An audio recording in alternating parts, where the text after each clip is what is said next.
Beloved, welcome back to the shop. If you're like me and you've recently purchased one of these small diesel heaters, these Chinese Amazon heaters, I want you to know that they may have a fatal flaw that could, one, destroy the unit, and two, burn down your entire household. Now, the good news is that the modification to fix this can be done for about $5. We're gonna do that today. I'll show you how to go through the steps where you can make it a little bit safer and more reliable. And shout out to my subscriber, Stratovation, who turned me on to fellow YouTuber, John Mc47. He's an Australian guy that is the definitive, he's really gotten into these heaters and offered a lot of advice and helps. And I went over to his channel and found this flaw. Now this flaw is this cheap Chinesium fuel line. This is a problem. It will corrode and break, it won't hold up, and it can spill diesel all over the exhaust. The second problem is the lack of a fuel filter. And I've got the fix right here. I never understood why Proho doesn't put inline fuel filters on any of your small engines. This is $1.50. $1.50 for an inline fuel filter that can save you grief and aggravation. You don't know what you're getting. You don't know how clean your cans are. This is such cheap insurance to save so many aggravations. It's important in small engines, but it's critical in these heaters where they have, you know, when you're looking at kind of more of a turbine design. The other is a good quality USA made fuel line. I think this is a 1/4 inch. Don't quote me on this, but it's the small stuff. It's what I use for vent tubes on my motorcycle. This is the fix right here. Yesterday I went hard on cheap toolboxes, and my Milwaukee brothers, they set me straight that the Milwaukee boxes are good indeed. I didn't mean to lump them in. I really meant more of those cheap Cobalt or that garbage stuff you get at the big box stores. You know, this was the tool I did my very first video on my Wrangler Barn channel almost 15 years ago. This is one of the handiest tools in the world. It's called a panel tool, and it's used for removing door panels, but it is the perfect pry bar for a bazillion different things. No clamps or anything. It's a pretty tight, no, it wasn't very tight, friction fit. Up on top here we have the fuel pump. A lot of dudes were complaining about the noise, the ticking of the fuel pump, especially if you're using this to heat your tent or a shop, or you're trying to sleep with it. And there is a $50 upgrade. Oh boy, that's goodness, something is tight. The guys have found that really quiet it down. I watched a couple videos on it. That's not a particular concern to me, but if you want that to be quieter, know that that's out there. We'll use that to cut our new one to length. And remember, gentlemen, clean as you go, just like a pro. And it seems to me this is the perfect opportunity to use the God Hand. The God Hand nippers, of course, made by ninjas out of special steel, harvested from deep in a volcano. It is the byword of precision. So we can use this here. The length seemed to be just about right, so we'll just match these up. If you've not had the experience of cutting a zip tie or something plastic with the God Hand, oh. You haven't lived. I'm not sure where I'm going to put the filter, so before you cut it, make sure you run your line, and then we'll find a suitable spot where it won't rattle or get beat up. Another thing Proho wants to have on hand is a good assortment of zip ties. It seems to me when you're dealing with Chinesium, you cannot be too careful. You do not want to fire.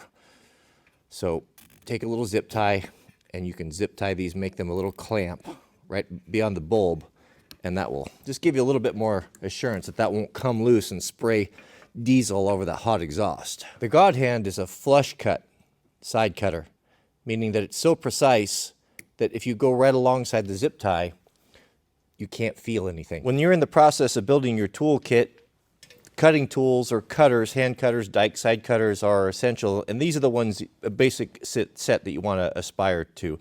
The first ones you should buy would be just a pair of general service side cutters. These are going to be able to cut hard wire. They're not going to be flush cut, meaning they've got a bevel in there, so they'll leave a little bit. They're not like these, but this is where I would start. Next, if it were me, I would get a set of flush cut pliers like this, where they're ground right to the end. Right to the end, so you can go and cut a zip tie. So if you cut a zip tie with these right up to the butt or to the clamping part, it won't leave any residual. It won't tear you up. These are not hard wire cutters, meaning you don't cut steel with these. These are only for soft wire, copper, brass, or plastic. After that, I would consider a heavier duty set of cutters where you get a little bit more leverage, like an 8-inch pair where you can cut larger items. These are also hardwire. And then even mini bolt cutters where you've got to cut 1/8 inch, maybe 3/16. You can get through a quarter on this if it's not too hard. And once you start getting beyond this, you're probably getting into a grinder or a big set of bolt cutters. The God Hand is just a fun thing that I bought that someone recommended. I was bragging on the merits of how skookum my flush cut snap-ons were, and I think a model builder's like, oh, you don't know. That's not precision. If you want precision, this is precision. And so I ordered a pair, and they're kind of fun. But they really, the feeling of cutting through a piece of plastic with these, I got the end there. It's hard to explain. It's one of the most satisfying experiences in the whole world. If you've never had the experience of working with really high quality tools, it is something to behold. I guess it would be similar to an East Coast man getting with a woman that's not plus size. It's just something he can't even get his head around. Again, be careful with these fuel lines. Make sure you do all your routing before you just determine where that filter is going to go. That high quality fuel line is much tighter fit as well. And it's, in my experience, it's got more structure to it. It's less likely to kink. Good morning, Mama. You having a good day? Ooh. You catch any mice last night? Yeah. If you already have an existing online fuel filter on your small engines and you want to know when you should change it, it's very simple. You just take it off and blow on it. It should be very clear and free, like blowing through a small straw. If there's any resistance, and flip it both ways, it should be similar. Replace it. The fuel will be coming out of the fuel pump, so the direction is down to the furnace. So I would imagine we'll probably cut it about right here. And that we don't want it in there rattling, so we might even tie it back to this line. So I'd say probably cut it about right there.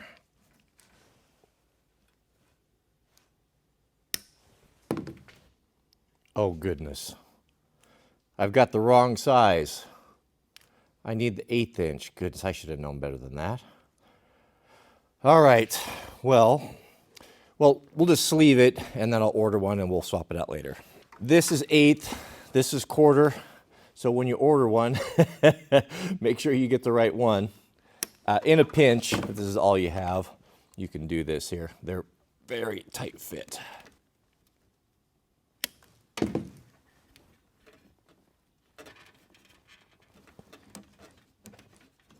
And you know just as well as I do that this thing is never going to get changed. Unless it starts leaking, of course. Let's do a little mod on our air filter as well. We've got an exhaust here and the cold air intake. So we're going to mount this permanently because I want this to be more of a portable solution. For the cold air intake, as we saw yesterday, you want to have something that's screened. This is what they provided. This is a plastic kind of a intake. It's got the wire mesh on there and free flow. And this will keep bugs and critters from getting up in there. It's really sensitive to getting dirt in it, so you want to make sure that you use this. And this is the aluminum hose. This doesn't have any heat in it, so this we're not worried about that so much. But we need to find a permanent way of mounting this on the unit. Now, ideally, this would be put outside if you're going to mount this permanently. But for what I want to do, I'm going to mount it right to the unit, so it's one less thing I have to deal with. This is all of the hardware and the clamps that came with it. These are entirely sus. Very, very thin. Never trust a Chinesium clamp. Here's what I'm thinking, gentlemen. I was looking at this, and I think that this will mount. Now, we don't want to cover these orifices here, right? So we have this reinforcement on there. We'll keep that down. But if we were to mount this right here, with that way you can get air all the way around it, and then we can make that 90. It's a little bit tight, but we should be able to bend that. But we need a way of mounting this securely to the bottom. Now, fortunately, it doesn't protrude beyond the bottom, so we don't have to build this up. So you could sit this flat, and it's not going to wobble on you. So I think the best thing to do would be to mark this and to put 2 heavy-duty zip ties. We'll drill holes here, around here, and secure that. And once we get that mounted, then we can bend this and go right in there and have a nice tight 90. Silver Sharpie is a nice thing to have in your toolkit because it marks on black real well. Looks like that distance is about the same as a Sharpie cap.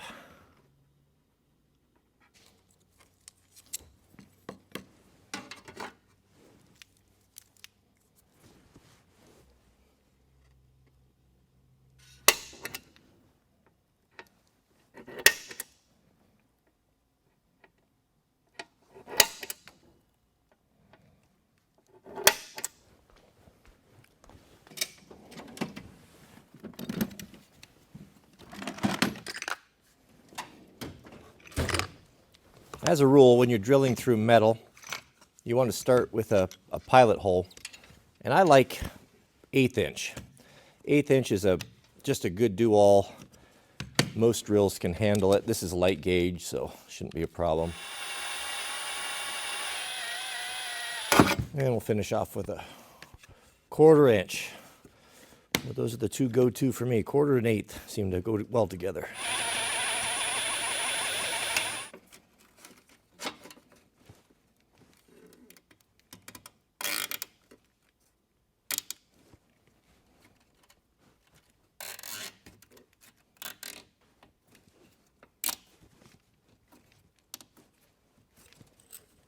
That's good and secure right there.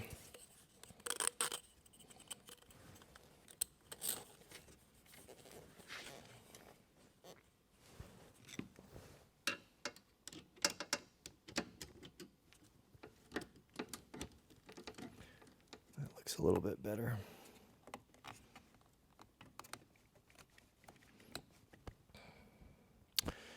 Oh, that needs a thread on there, doesn't it? Okay, so I was wrong. You need to... There's some janky clamps. You need to put it on this guy first, because it's got a thread on there.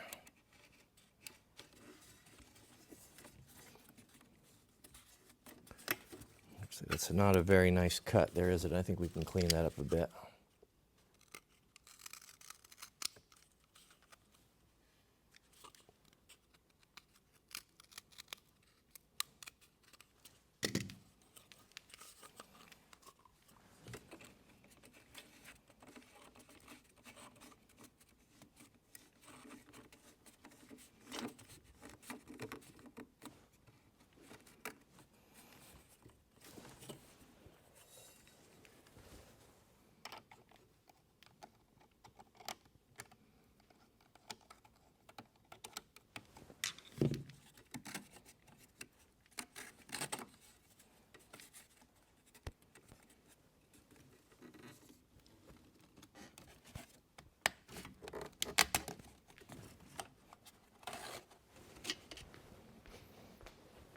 Was your fire getting low?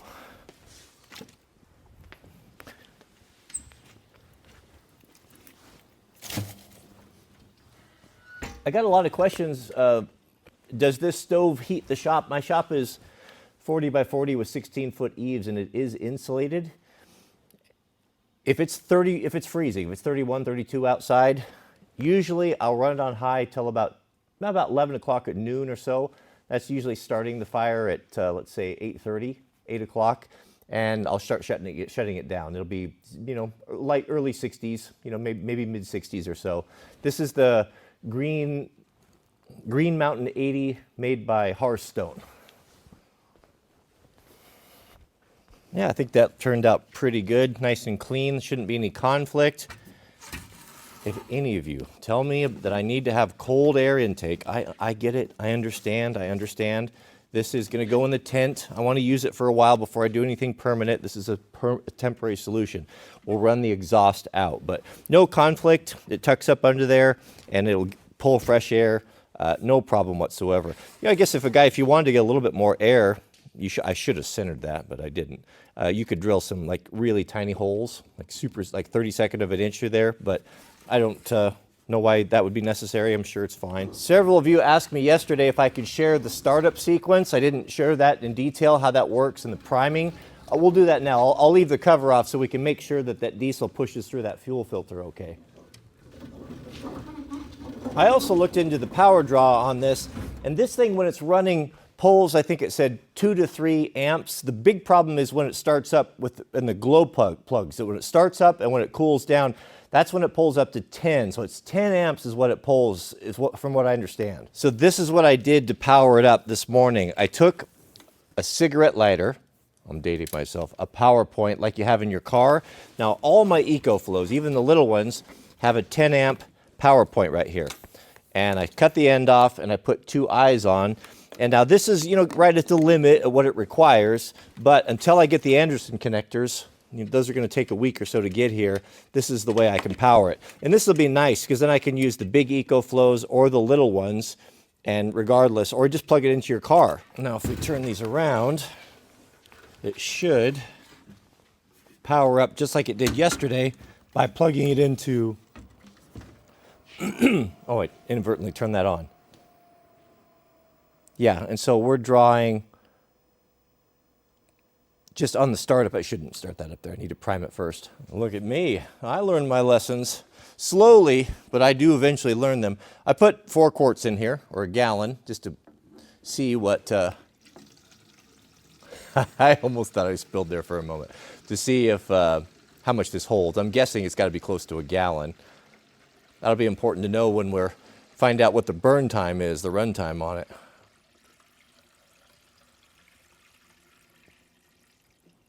Yeah, that's the hateful metric system, so it's a little bit more than a gallon. I'd say probably 5 quarts or so, if I had to guess. I'll leave the cowl off so you can see the priming sequence, or we can watch it together here. All right, shall we boot it up? Well, if the 10 amps burns up the computer, you guys can say I told you so. There's a lot of different control panels on these, but if yours looks like this, the sequence is push both bottom buttons until you get off. Now it's priming. See the fuel going through the filter there? This priming sequence will run for about 30 seconds. While that's priming, we'll open the door, let the vapors out. Now from here, I'm not sure what I pushed. I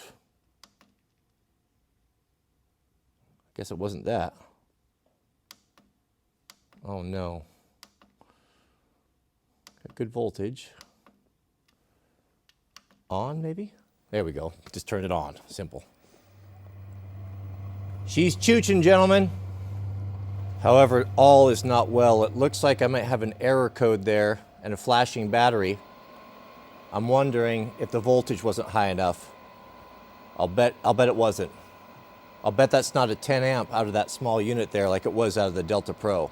And we have shutdown. If I had to guess, this little unit is not putting out enough power. We had a full 10 amps from the big Delta Pro, and when I grabbed this one, I thought, oh, it's probably the same. Obviously, it's not. So I don't think it's the fault of the unit. I think I'm just not giving it enough power. So not a big deal. I've got done what I wanted to do today. The next episode, we'll take it down and we'll do the full install in the canvas wall tent, and hopefully I'll have those proper Anderson connectors, and we'll get big power to it and see what happens. And I'll have everything to route the exhaust and all that. I have all sorts of cool things planned for this. So if you haven't already, please take a moment and click the thumbs up. We appreciate that, and may God bless you and your families. Please keep us in your prayers, and we'll see you all on the next video.